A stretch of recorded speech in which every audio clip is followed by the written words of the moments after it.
Catheter দুর্নীতিতে নাম উঠে এসেছে বাঁকুড়া মেডিকেল কলেজে, আর সেই বাঁকুড়া মেডিকেল কলেজে দুষ্কৃতীদের দাপাদাপি নার্সিং হোস্টেলে। আর জিকরের মতো ঘটনার পরেও এই বাঁকুড়া মেডিকেল সম্মিলনী মেডিকেল কলেজে কি করে দুষ্কৃতী দাপাদাপি হয়, এটাই তো প্রশ্ন। দেখুন সেই ভাইরাল ভিডিও দেখুন, এক এক করে পালিয়ে যাচ্ছে এরা। কি করতে এসেছিল এরা নার্সিং হোস্টেলে? কি করতে এসেছিল? কেন এরকম নিচু প্রাচীর থাকে, নিচু পাঁচিল থাকে, আর তা টপকে নার্সিং হোস্টেলের ভেতরে ঢোকে?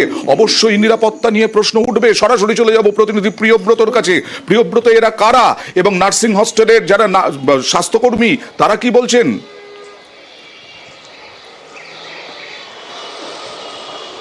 দেখো, এই যে তিনজনকে ঢুকতে দেখা যাচ্ছে যে ভাইরাল ভিডিওতে, তারা কিন্তু তাদেরকে চিহ্নিত করা গেছে এমনটাই দাবি করছে হসপিটাল কর্তৃপক্ষ। তারা দাবি করছে যে কোনো মোবাইল কারো চুরি করেছে এবং পেশেন্ট পার্টির, এবং তারাই হয়তো চুরি করে চলে যাচ্ছিল এবং তাদের পেছনে আরও কিছু লোক ধাওয়া করেছিল। তারাই হয়তো এই নার্সিং হোস্টেল বা নার্সিং যেটা কলেজ রয়েছে সেখানে যেহেতু ঢুকে গেছিল।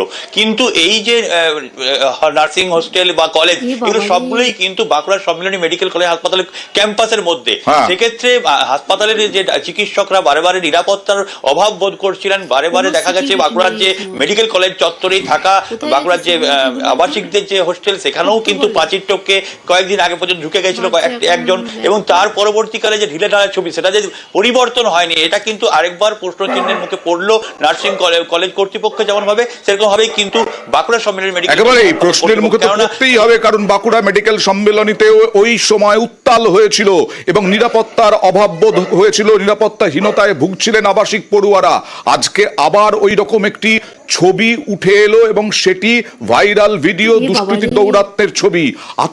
আশঙ্কা প্রকাশ করছেন। যদিও অধ্যক্ষ কি বলছেন, কিভাবে নিরাপত্তার ব্যবস্থা করা হবে দেখুন। কোনো সিকিউরিটি নেই এই সময়।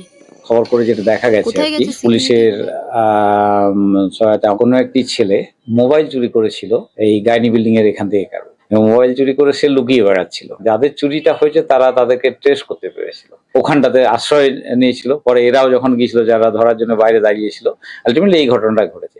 তবে হ্যাঁ, ডেফিনেটলি যেভাবেই ঢুকুক, আমার যদি প্রাচীর টপকেই ঢুকুক আর ইয়ে করে ঢুকুক, সে আত্মরক্ষার জন্যই ঢুকুক, কিন্তু ব্যাপারটা হচ্ছে তার জন্য আরো প্রাচীরকে আরো উঁচু করে দেওয়া হচ্ছে, আরো গেট ইয়ে করে দেওয়া হচ্ছে। ওনারা একটা কমপ্লেন জানিয়েছেন এবং পুলিশের তরফ থেকেও বিভিন্ন ব্যবস্থা নেওয়া হয়েছে।